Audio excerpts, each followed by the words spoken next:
Okay, let's find out who is on my hot seat after week 7 in the NFL. I'm going to start at number 5 with Hugh Jackson. I'm going to probably have Hugh on this list all year long, the head coach of the Cleveland Browns. I'm not a big believer in him.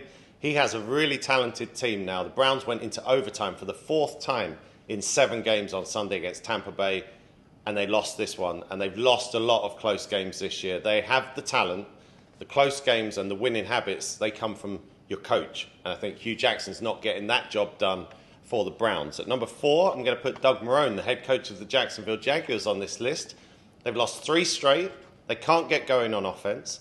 And now we're seeing the beginnings of a fractured team. Reports out of the locker room that there was scuffles between Calais Campbell and Yannick Ngakoue. That's not good. Jalen Ramsey is kind of mouthing off again.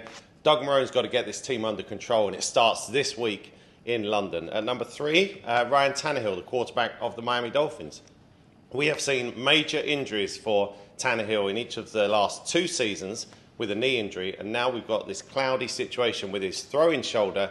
He's missed the last 2 games for the Dolphins. I think they move on from Ryan Tannehill in the off-season, and Brock Osweiler won't be the answer, but they're going to find a young replacement at quarterback in Miami. At number 2, it's Jason Garrett, the head coach of the Dallas Cowboys. You got a chance to put the Washington Redskins away, or at least give yourself a real chance to tie the game late against the Redskins.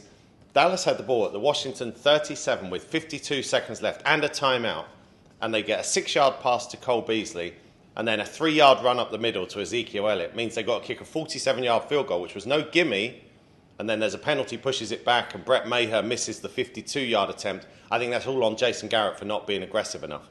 And number 1 for me on the hot seat, I think the time may be coming to an end for Blake Bortles in Jacksonville. He was benched on Sunday. I don't think Cody Kessler is the long-term answer. I think we may see a potential trade for a quarterback in the coming days. If not, I think the Jags definitely move on from Blake in the off-season. I think he's undoing their chances of winning a Super Bowl.